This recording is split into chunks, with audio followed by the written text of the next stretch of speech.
2008 ମସିହାର ଛାତ୍ରଛାତ୍ରୀମାନଙ୍କର ବନ୍ଧୁ ମିଳନ ଉତ୍ସବରେ ଉପସ୍ଥିତ ଥିବା ମୋର ଗୁରୁଜୀ କୈଳାସ ସାର୍ ଏବଂ ଶ୍ରୀଧର ଏକାଦଶୀ ବିଦ୍ୟାଳୟର ଶିକ୍ଷକ ଏବଂ ଶିକ୍ଷାକର୍ମୀ ଏବଂ 2008 ମସିହାର ପୁରାତନ ଛାତ୍ରଛାତ୍ରୀ ଏବଂ ସେମାନଙ୍କର ଛୋଟ ପୁଅ ଝିଅମାନେ ଯେ ସାର୍ ମାନେ ତ ବହୁତ ଜ୍ଞାନ ତମକୁ ପ୍ରଥମରୁ ଦଶମ ଶ୍ରେଣୀ ପର୍ଯ୍ୟନ୍ତ ଦେଇଛନ୍ତି। ଆଉ ସେ ବିଷୟରେ କିଛି କହିବାକୁ ମୁଁ ଚାହୁଁନାହିଁ। କେବଳ ଗୋଟିଏ କି ଦୁଇଟି କଥା ମୁଁ କହୁଛି ଯେ ବର୍ତ୍ତମାନ ପାଠର ଯେଉଁ ବ୍ୟବସ୍ଥା ହେଲାଣି, ଯଦି ସେଇଭଳି ଭାବରେ ତମ ପିଲାମାନଙ୍କୁ ଶିକ୍ଷା ନଥିବ ତାହେଲେ ଭବିଷ୍ୟତରେ ସେମାନେ ଭଲ ମଣିଷ ହେଇପାରିବେ ନାହିଁ।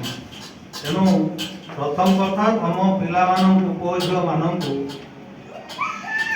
ଯତ୍ପରୋନାସ୍ତି ଚେଷ୍ଟା କରିବ ସେ ଯେମିତି ଭଲ ପାଠ ପଢ଼ିକି ଉତ୍ତରୋତ୍ତର ଉନ୍ନତି କରିବେ। ଆଉ ଗୋଟିଏ କଥା, ବର୍ତ୍ତମାନ ଯେ ଆମେ ଯେଉଁ 5 ଜଣ ଲୋକ ଏଠି ବସୁ, କାହାର 70, କାହାର 75, କାହାର 80, ପାଖ କୈଳାସ ସାର୍ଙ୍କର 80 ହେଇଗଲାଣି। ବୟା ହେଇଗଲାଣି। ମତେ ମାଇଲେ ସେତେବେଳେ ପାଠ ପଢ଼ଉଥିଲେ, ମାଇଲେ ଏଠି ମତେ ମାଇଲେ। ସାର୍ ମତେ ପାଠ ପଢ଼େଇଛନ୍ତି 3 ବର୍ଷ ହାଇସ୍କୁଲରେ। ମୁଁ 72 ମସିହାର ମାଟ୍ରିକ ପାସ୍ କଲି, ସାର୍ ମତେ 3 ବର୍ଷ ପାଠ ପଢ଼େଇଛନ୍ତି। ଆଜି ମାଇଲେ ଗାଁ ଦୃଷ୍ଟିରୁ ଦାଦା। ଆଉ କଥାଟା ଭୁଲିଗଲି କହୁଥିଲି ଯେ ଆମର ବୟସ ହେଇଗଲାଣି, ଆମେ 5 ଜଣ ଯାକ ବୟସ ହେଲାଣି 70, 75 କୈଳାସ ସାର୍। ତେଣୁ ଆମର କେତେବେଳେ ଟିକେଟ କଟା ହେଇଯିବ କହିହେବ।